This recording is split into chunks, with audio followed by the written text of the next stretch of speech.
When I first stepped into the glass doors of the company, I felt like a boy entering a world built for men.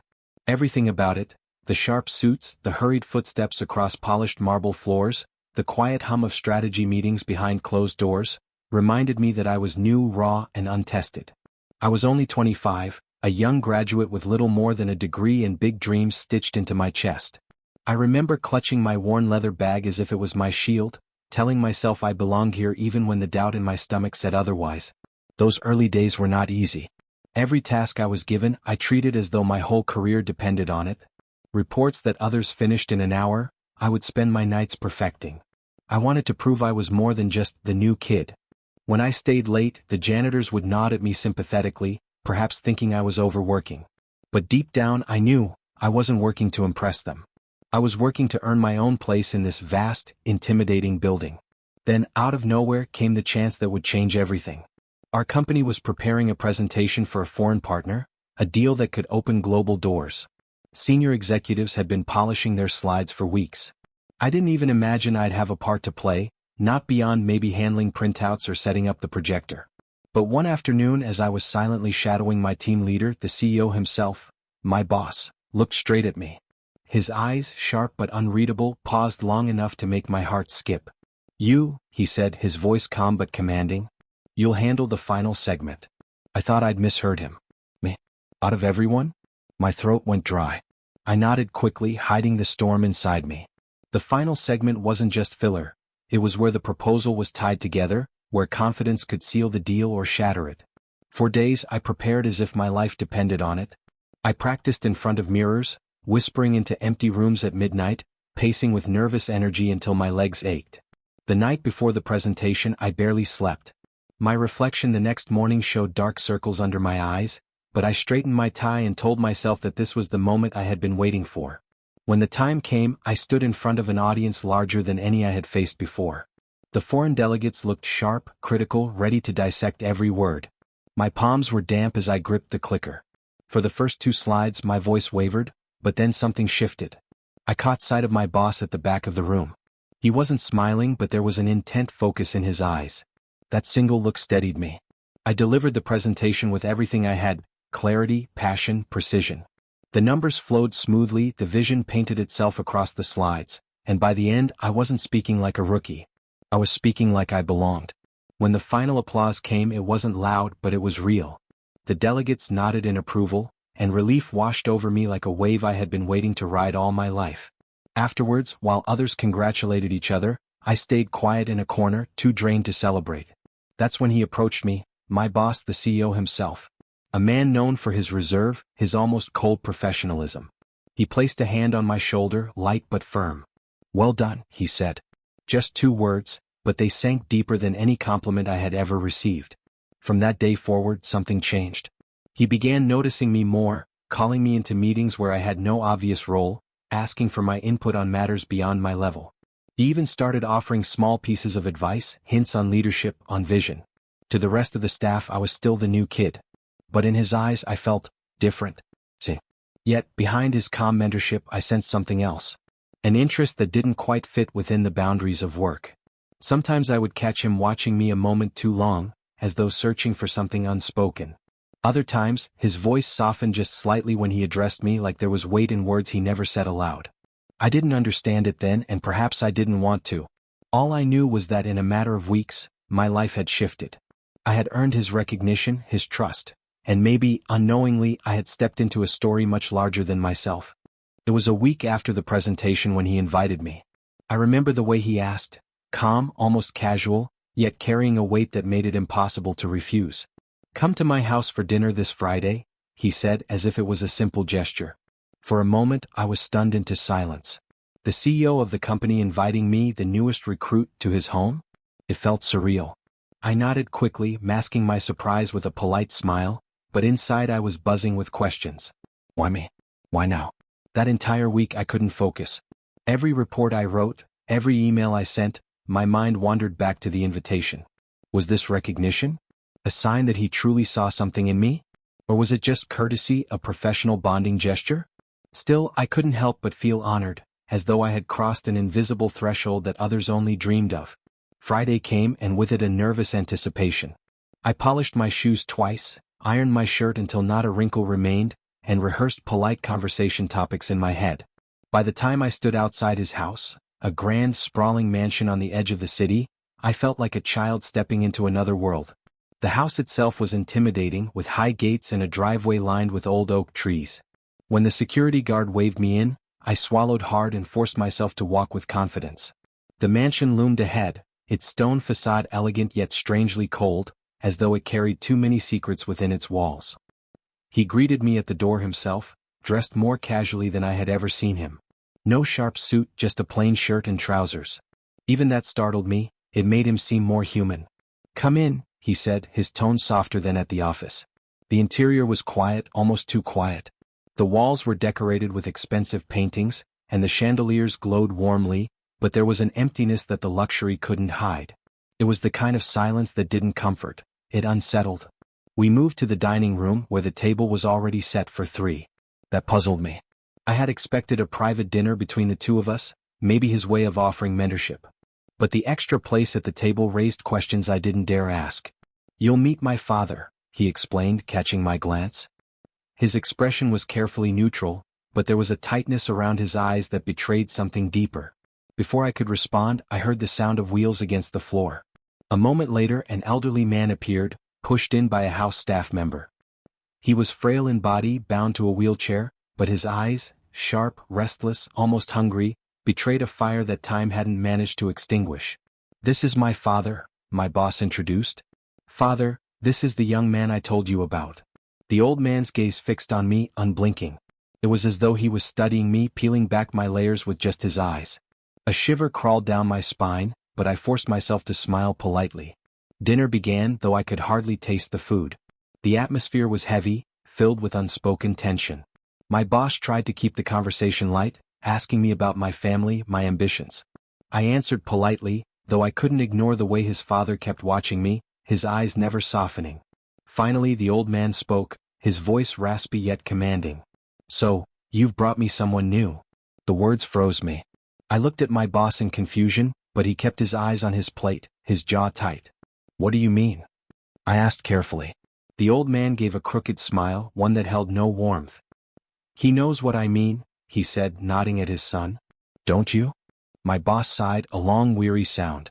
"Father," he muttered as though warning him. But the old man pressed on. "Do you know what keeps an old man alive in this chair? Not medicine, not doctors. Company. Energy I no longer have." His eyes returned to me, piercing. "And my son, he knows I'll have it or he'll lose me. Isn't that right?" I stared, the meaning sinking in slowly, painfully. My boss didn't deny it. He just sat there, silent, his shoulders heavy with shame.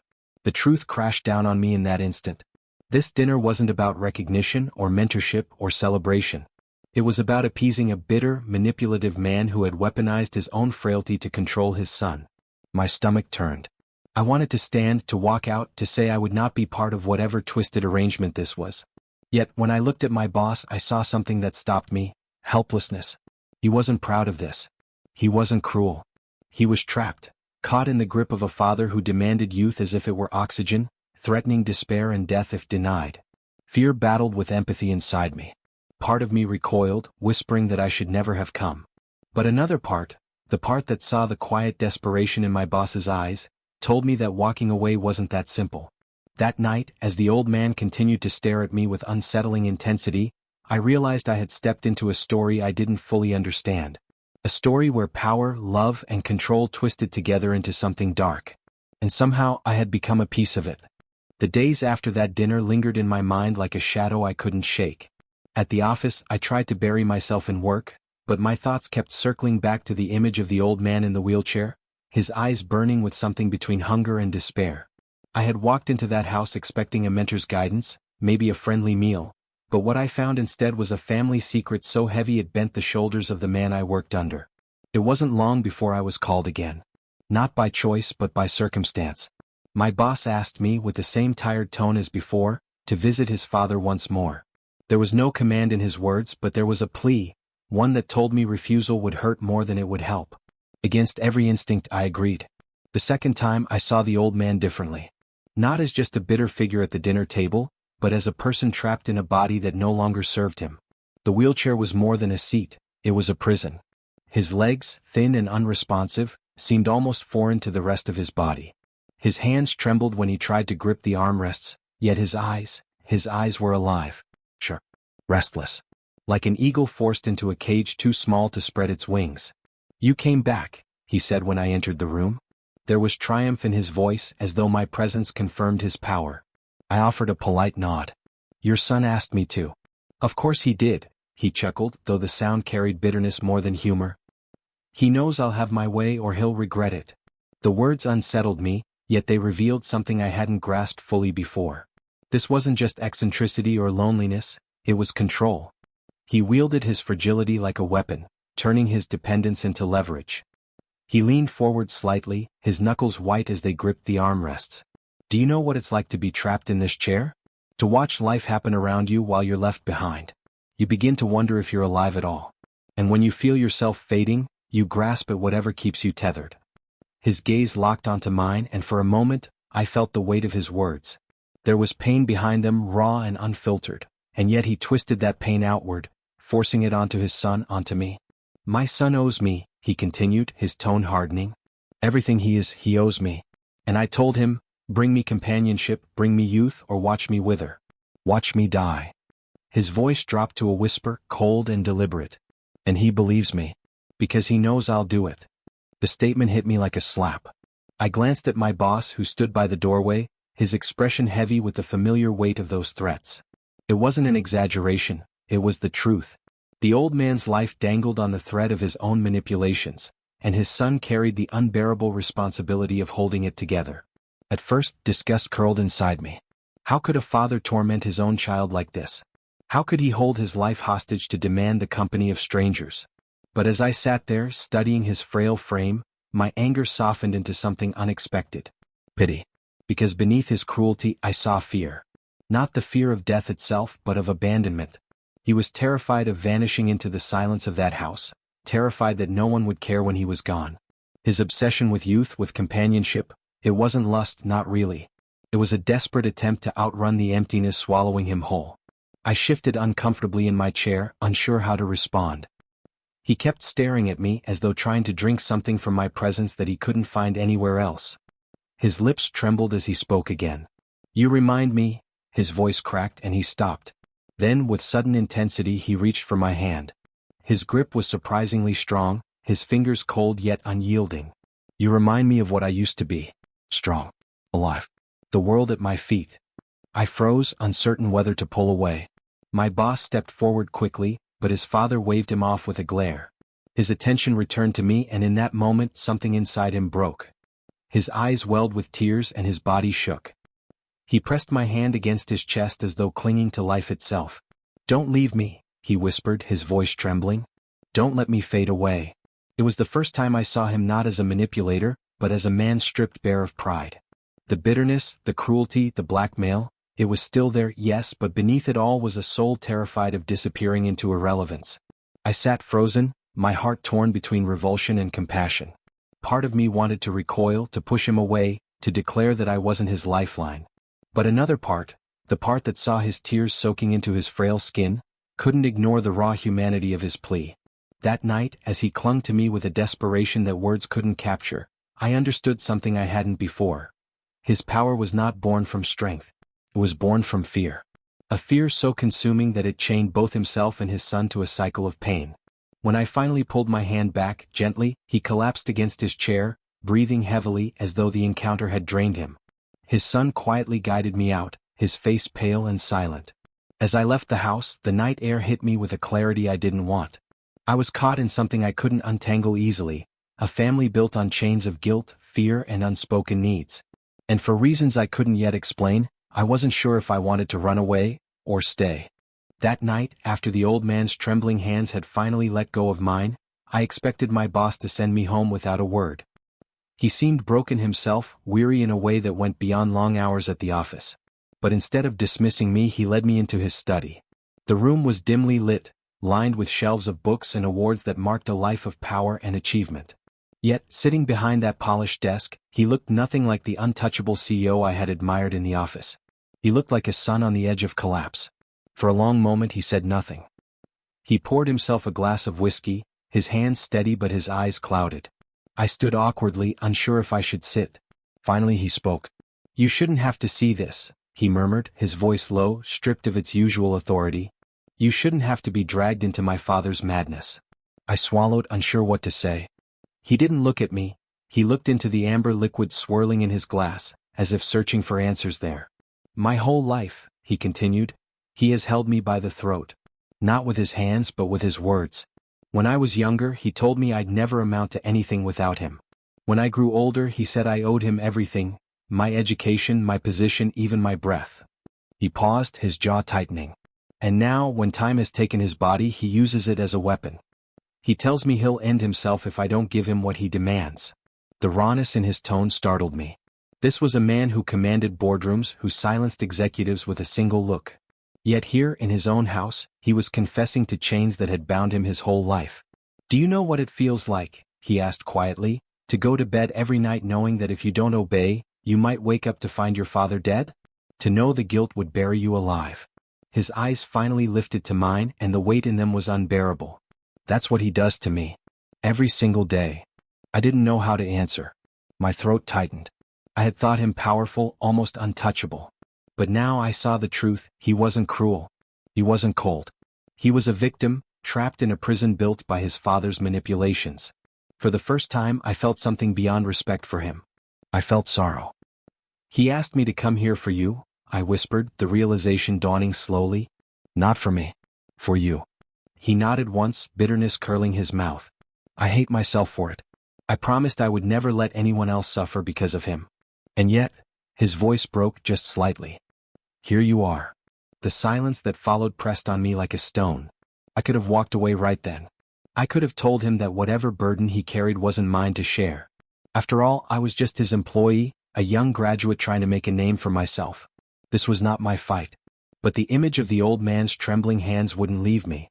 Nor would the look in my boss's eyes that carried exhaustion, shame, and something close to despair. That night, when I finally returned to my apartment, I couldn't sleep. I lay in bed staring at the ceiling, my mind spinning. Every rational part of me screamed that I should distance myself. Get out before I was pulled deeper into something I didn't understand. And yet, how could I? I thought of the old man, yes, but more than that, I thought of my boss. A man who had built an empire but was powerless in his own home. A man who had trusted me enough to let me see his pain. That trust, however accidental, bound me. I tossed and turned, caught between fear and compassion. If I stayed involved, I risked being consumed by their darkness. If I walked away, I'd leave him to fight alone. Could I live with that? Could I live knowing I had turned my back on someone silently drowning? Hours slipped by. The city outside my window dimmed into dawn, but still I wrestled with the choice. Career versus humanity. Safety versus courage. In the end, my decision came quietly, not with a grand revelation but with a whisper inside me that refused to fade. "You can't walk away. Not now." I sat up, rubbing my tired eyes, and let out a shaky breath. I didn't know how I would help or what role I could even play. I was just a young man, inexperienced and out of his depth. But I knew this: I couldn't abandon him. Not when he was trapped. Not when he had no one else. By the time I walked into the office that morning, exhausted but resolute, I had made my choice. I would stay. I would not run from their twisted world. Somewhere, somehow, I would find a way to break the chains that held them both captive. And though I didn't yet know it, that decision would change everything. The next time I stepped into that house, I carried no illusions. I wasn't there to impress or to please or to serve. I had decided, if I was going to be part of this strange, suffocating circle, I would enter it on my own terms. The old man sat in his usual chair, a blanket draped across his thin legs. His eyes brightened when he saw me, though not with the same hunger as before. This time there was curiosity. "You came back," he said, his voice rough but steadier than the first time. "Yes," I replied, taking the seat across from him. "But not because I was forced to. I came to talk. To listen." He tilted his head, a flicker of amusement crossing his lined face. "Talk." "Yes," I said firmly. "About life. About work. About dreams. If you're looking for company, then let it be real company, not chains and threats." For a moment, I thought he would lash out, scoff at my audacity. But instead he surprised me. He leaned back in his chair and let out a low chuckle. "Bold boy," he muttered. "I see why my son keeps you around." That was the beginning. From then on, my visits became less about appeasing and more about conversations. At first they were awkward. He would throw sharp remarks, testing me, seeing if I would flinch. But I didn't. I asked him about his youth, about what life had been like before the wheelchair. Slowly, almost reluctantly, he began to talk. He told me of the city in the old days, when buildings were lower and the streets busier with laughter than with traffic. He told me about his career, how he had built a name for himself through grit and cunning. But beneath his stories of triumph, I heard the undertones of something else. Bitterness, yes, but also longing. "Do you know what it's like," he said one afternoon, his eyes distant, "to watch opportunity slip away because your body betrays you? To know the world is moving forward without you and you're stuck here, collecting dust?" I nodded, though I couldn't fully understand. I had my whole life ahead of me. But I understood enough to know that what he needed wasn't obedience. It was dignity. So I shared with him too. I told him about my struggles as a graduate, about the fear I carried when I first walked into the company. I told him about my dreams, the things I hoped to achieve, not just wealth but meaning. To my surprise, he listened. Really listened. His sharp eyes softened, and sometimes, just sometimes, the corners of his mouth twitched into something resembling a smile. Days passed, and with each visit, something shifted.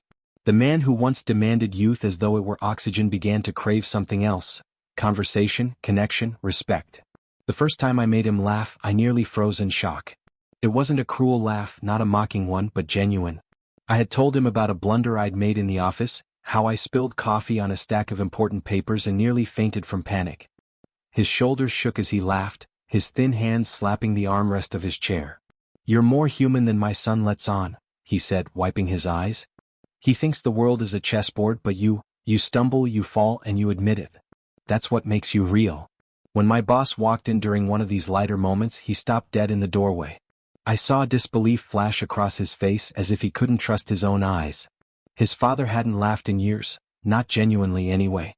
He didn't say anything then, but later, when we crossed paths in the hallway, his voice was low, almost hesitant. "What are you doing to him?" "Nothing," I said honestly. "I just talk to him. I treat him like he's still here. Like he still matters." He looked at me for a long time, something unreadable in his gaze, before nodding silently. It was during one of these long talks that the old man revealed what I suspected all along: his regrets. They came not in a flood, but in fragments, each word torn reluctantly from the walls he had built around himself.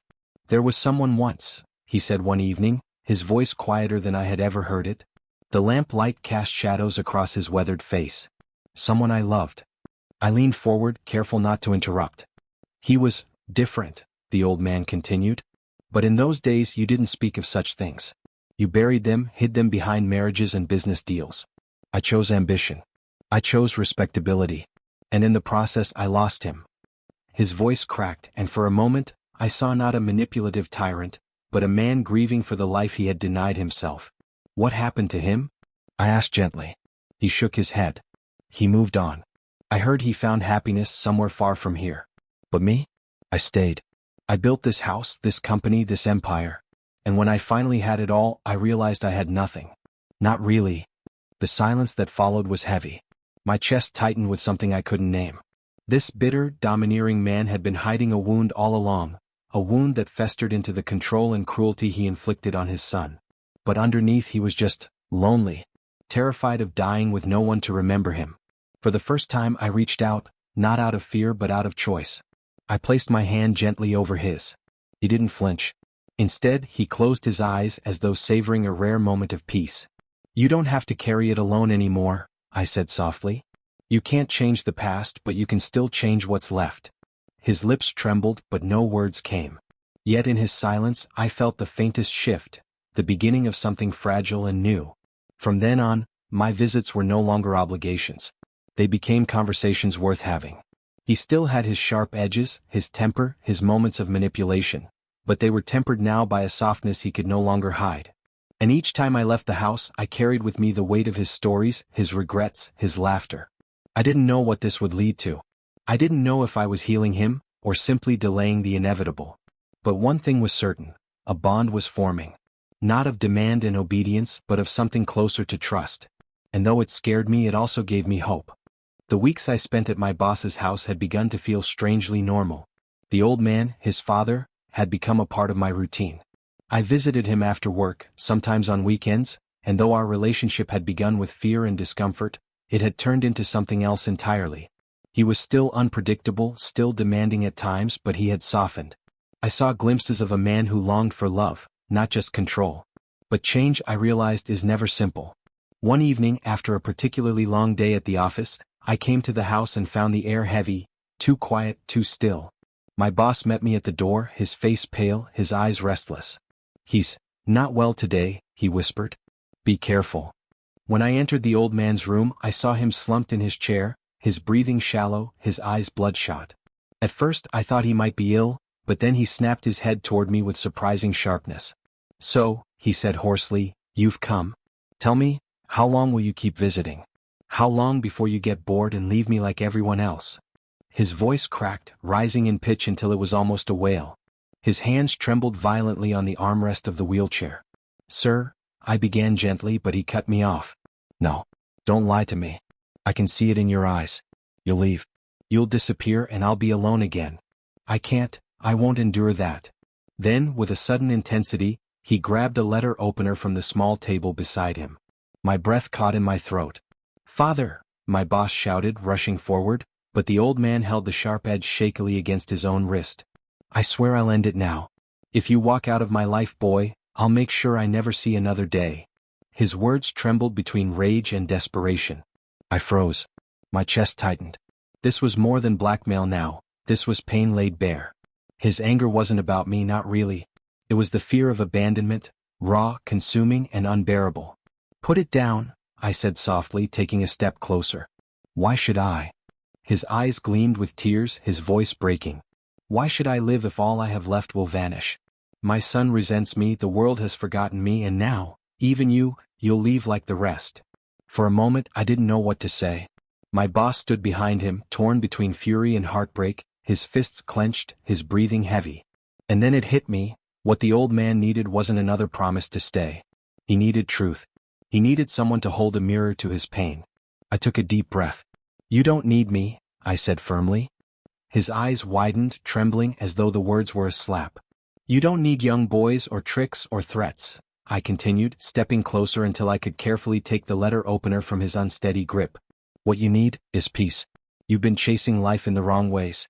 You've been hurting the people who care about you most. And you're still alone, aren't you tired of that?" For a long moment, silence swallowed the room. Then suddenly my boss broke. His voice shook, louder than I'd ever heard it before.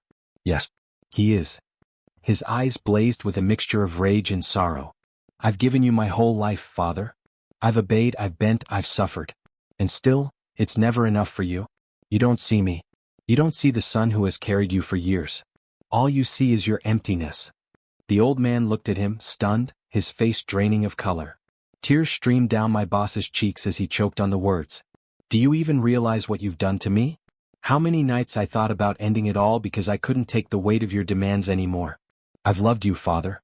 Despite everything, I've loved you. But you've crushed me." I had never seen a man so powerful, so commanding at work, fall apart so completely. The raw pain in his voice was almost unbearable. The old man's hand shook as the letter opener slipped from his grip, clattering to the floor. He stared at his son as if seeing him for the first time. His lips trembled. I didn't know," he whispered. His voice was frail now, no longer sharp, no longer manipulative. I thought if I held on, I wouldn't be forgotten. I thought if I demanded, someone would stay. I didn't see the pain." My boss dropped to his knees beside the chair, burying his face in his hands. The old man reached out, hesitant, weak, and placed a trembling hand on his son's shoulder. For the first time since I had met him, there was no bitterness in his eyes. Only regret. "I've been a fool," he whispered. "I was so afraid of dying alone. I didn't see I was already making myself alone." The silence that followed was different this time. Heavy, yes, but no longer suffocating. It was the silence of truth laid bare, of walls finally broken. I placed a hand on both their shoulders, my own throat tight with emotion. "This is your chance," I said quietly. "Not to start over, but to make what's left real. No more blackmail, no more fear. Just honesty." The old man nodded faintly, tears rolling down his cheeks. My boss's shoulders shook with quiet sobs, but he didn't push his father's hand away. For the first time they held on to each other, not out of control or demand, but out of something closer to love. And in that fragile moment, I felt the weight lift, from my heart, from my bosses, and maybe even from the old man's soul. In the days that followed that night, the house felt different. The air, once charged with tension, seemed lighter. The old man no longer hurled demands the moment I entered his room. Instead, he watched me with quiet eyes, sometimes even managing a fragile smile. My boss, too, seemed transformed. The burden he had carried for years, heavy and suffocating, had finally cracked open. He still looked tired.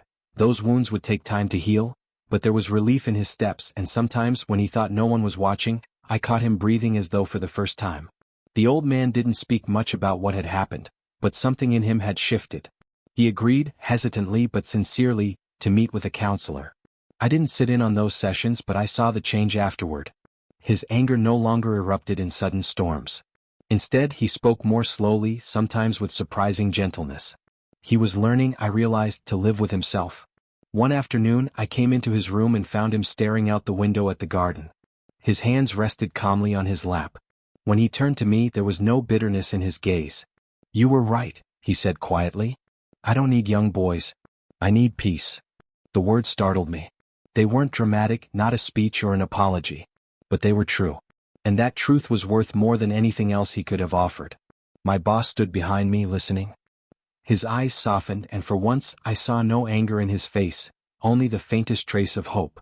As the weeks turned into months, we built something like balance. I still worked at the company, my responsibilities growing. My boss trusted me more deeply than ever, not just as an employee, but as someone who had stood beside him when everything was falling apart. We didn't need to speak about that night. It lived in our unspoken understanding, in the quiet trust between us. The old man continued his therapy, and though he would never become easy, he became bearable.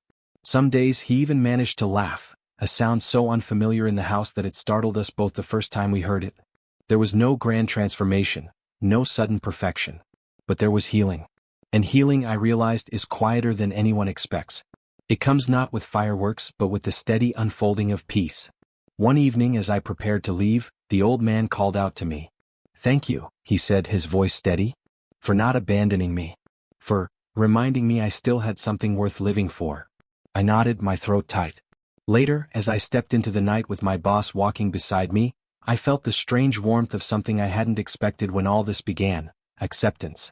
Of him, of his father, of myself. The story wasn't perfect, but it was real. And that was enough. Looking back, it still amazes me how a single invitation to dinner had changed my life. I came into that company as nothing more than a nervous graduate, desperate to prove myself. I thought success would be measured in presentations, projects, and promotions.